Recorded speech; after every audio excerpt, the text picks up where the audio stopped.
Selamat datang di hutan mangrove, di mana pasang surut air laut datang secara bergantian.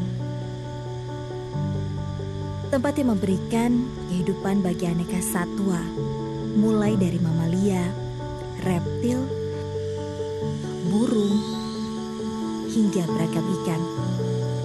Ia menyaring nutrisi hingga racun dalam air, juga memberikan perlindungan dari cuaca ekstrim.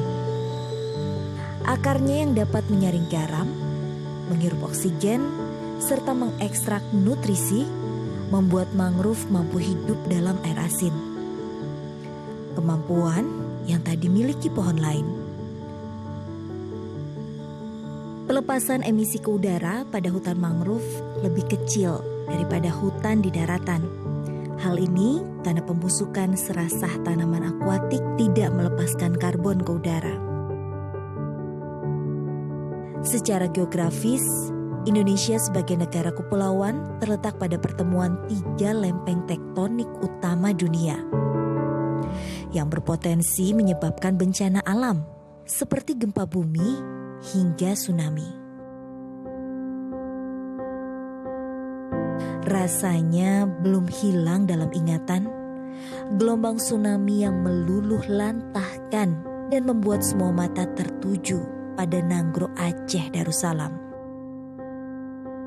Peristiwa serupa yang juga kemudian terjadi di Sulawesi Tengah dan Banten.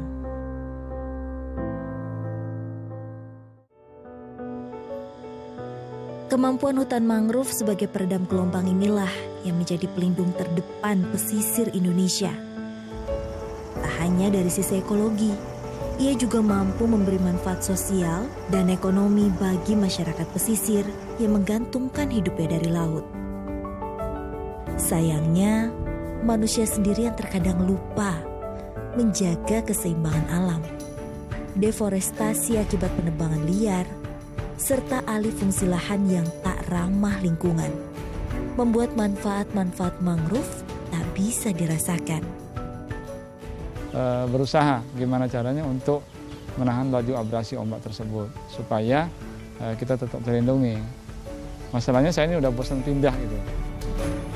Kementerian Lingkungan Hidup dan Kehutanan bekerja sama dengan beragam instansi terkait berupaya untuk terus menjaga ekosistem mangrove.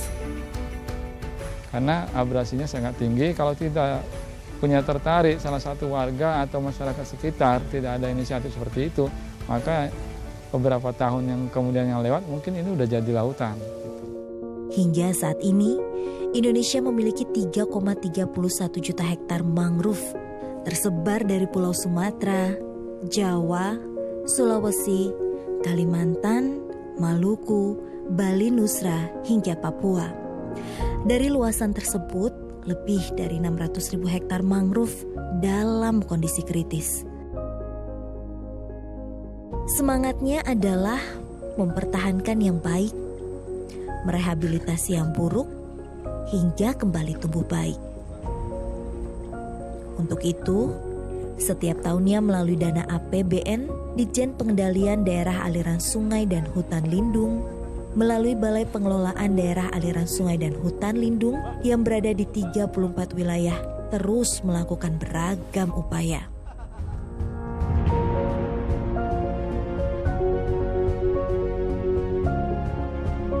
Kita sudah melakukan kerjasama.